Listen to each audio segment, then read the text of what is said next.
Namaste, hello all. Welcome to the Awesmoms Diaries. You're watching the second episode of the Awesmoms Diaries, which is a humble attempt to bring to the fore stories of real-life heroes who can inspire us through their life journey. Today, our second Awesmom guest is very special. They say a picture speaks 1,000 words, but we are going to learn not only about the picture, but the person behind the picture who mesmerizes us with her photographs that each have a story to tell. Shubha Tirumale. Shubha is a renowned photographer here in the Washington area.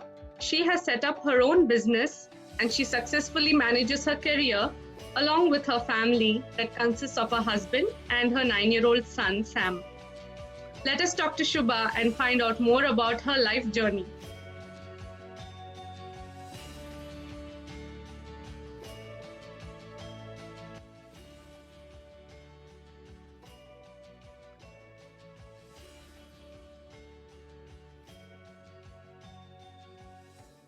Hello, Shubha.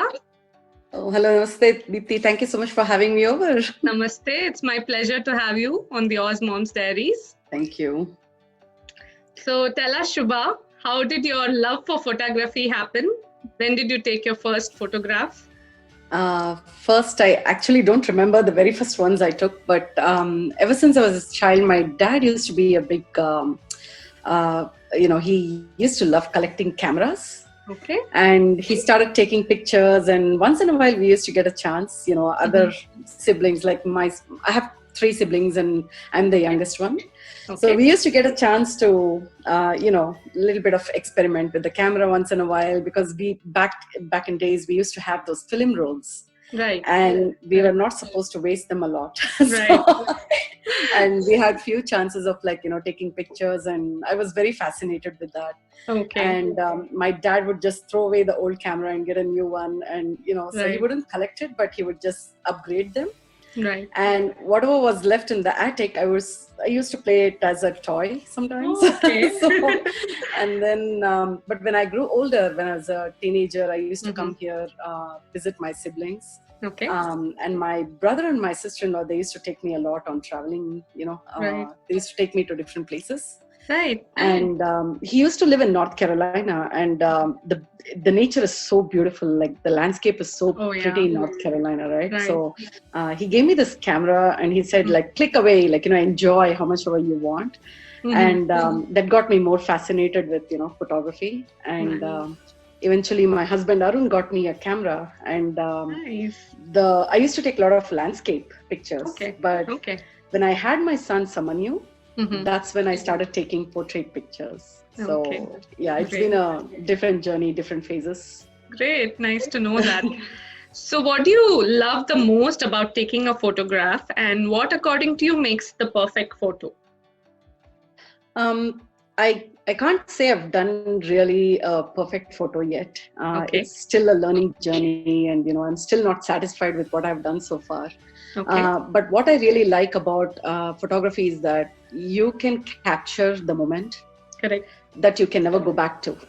So you just capture it, you live with it, and you can keep going back in the memory with that. And sometimes we forget with so many things happening. Correct. We forget the things that has happened to us, and when you go back to the pictures, you see you relive that moment, right? Yeah. So it's all about how you capture life and beauties, around you, like the beautiful nature or beautiful people around you. So those are my, that's what triggers me to be a photographer. Right. I think a photo is the closest we have to a reverse button in real life. Yes, absolutely. No rewind button, right? So we have to do. Exactly. Photography is one way to relive. Yes. Right. So do you have any special experiences of adventure, for taking a photograph? Have you done night photography or, climbed a mountain or something to take pictures? Oh, yeah. Yes, I have. I've done few weird things and very exciting and adventurous things. Nice. I usually go with my family, when it comes to night photography, and I just pull my boys with me because I'm a little bit scared to go out alone in the night. So, so I take my boys with me, and we usually go drive somewhere and wait for the right moment. And when it comes to peak summer, you get like the Milky Way by 11:30 or 12 midnight. Lovely. And it's a magical moment. I just cannot express how I feel then. So looking at like the Milky Way, the beautiful sky, the stars, that's like, zillions of stars. So to capture it is such a pleasure, and so I went once with my husband and my son, and I let them sleep in the car, and we were a group of photographers. So we went to Whidbey Island, the Deception Pass. Right. So we went to the Deception Pass, and our goal was to get the Deception Pass bridge with the Milky Way. Wow. So we went there, and the main gate where we were supposed to go, it was closed at night. So we were not supposed to go there. But there was another trail which you can go to. But to get to that point, you need to climb up on a small mountain, which is like around a rock mountain. You have to scramble up to maybe around 200 feet. And there's no steps, there's no staircase. Oh my God, Yeah, you had to hike in the middle of the night for 2 hours to go there. Wow. And then we had to go up the cliff, and I was like, I'm petrified of height.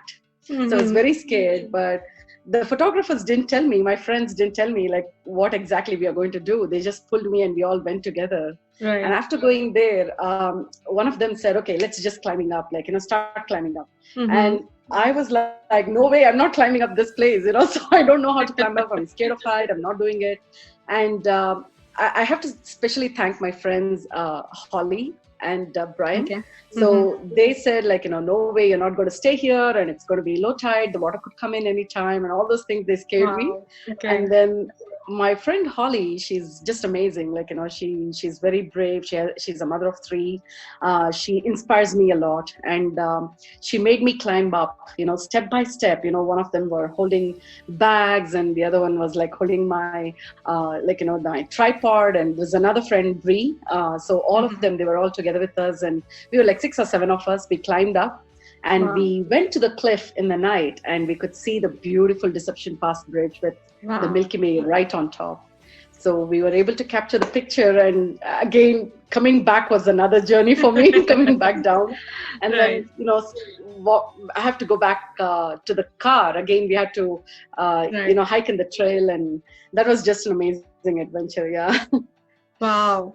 That was adventurous to even hear for me. Yeah, it was scary too, actually. So I wouldn't do it without them, honestly. And I think for the love of photography, we go, you push yourself. Yeah, art or any form of art. Exactly. If you're passionate, you just push yourself. So. Definitely. Yeah. Very nice to hear that. And so with the rapidly developing technology, you have to constantly keep updating yourself and upgrading your equipment and things like that. How do you keep up with that information?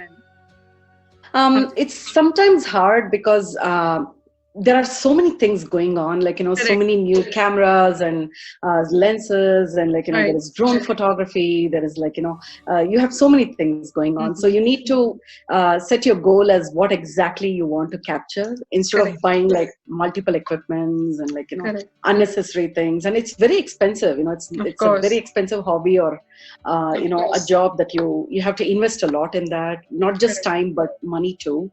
But I learned one lesson was that not to buy lenses and cameras hastily, just buy what you really want. And when you buy it, make sure you use it well. And what I do is I have joined a lot of, in social media, I've joined a lot of groups where there are many wonderful photographers who teach others or who inspire others, who share tips. So I just keep watching YouTube. That's how I learned a lot. It was a self-learned, skill that happened. So I have attended 1 or 2 workshops with a photographer. But basically, whatever I learned, just YouTube and learning from other photographers, discussing about it. And then some people do rent the equipment and try it out how they like it. and then they purchase, then they buy. So that's a very good way of first try the lens, rent it out, see if it's the right one for you, and then you purchase the one if you really think that you're going to use it for a long time. So that's one lesson I learned. That's a very good tip for photographers who are watching too. Yes. Nice. So try always, and even if you think that it's not the right one, you can still work it around. You never know where you will use certain lenses, and so exactly. And then you have to learn like Photoshop and Lightroom, and it's very fun work. Yeah. So right, and long hours, I can imagine. Yes.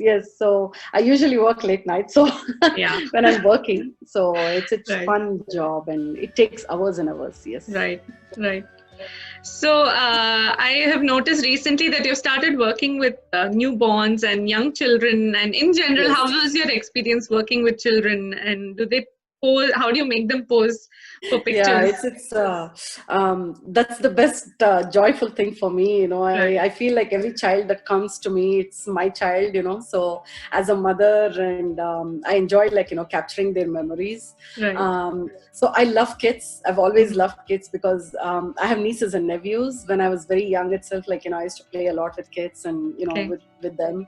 So so when my son was born, one thing I regretted was not having the right equipment at that time, and not taking a lot of professionally posed pictures so I used to take a lot of pictures of him and videos, but not like the way I do now. So that's why I started with newborn baby sessions with him first.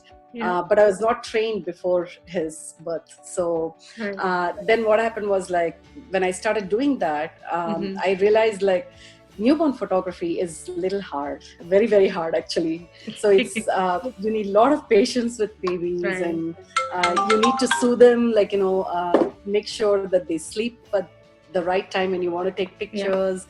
And it's challenging at times. So then the other part of so I took a break actually from newborn photography, and I went into family portraits. That is what I really enjoy a lot. Kids from 1-year-old to older kids, teenagers, senior sessions. So they're all of different age group, and so they all have their own joyful moments. It's fun to capture them. I talk a lot with children when I'm taking sessions, so they kind of loosen up. They kind of feel comfortable with us, so I have to make sure they are comfortable before I start taking pictures. Of course. So it's all about time you spend with them, and how you make them trust you to take good pictures. So that's what it is all about for me. Very nice. Really nice, Shubha. And your love for travel. I know you have traveled to so many different countries, and I would love to know about your love for travel. And it's such a pleasure to travel and take photos over there, right? Yes. Share with us. So travel has been I think I was born with that blood from my dad. He loved traveling. He was crazy with traveling. He would make me take off from school and take us to different places, and that craze, So yes, we love to travel a lot, and the main thing why we travel is the world is so beautiful. People are so wonderful everywhere. There are so many cultures and traditions that you can learn about and experiment, and one life to live. I want to see everything as much as possible, and enjoy that. So my husband too, he used to like traveling, but he had a different view of traveling when we started doing it together. So we learned so much in our journeys, and the very first place we decided to travel was to Scotland. Because of nature. So I still want to go back because we have just seen a part of it, not the complete wherever I wanted to go, so wherever he wanted to go.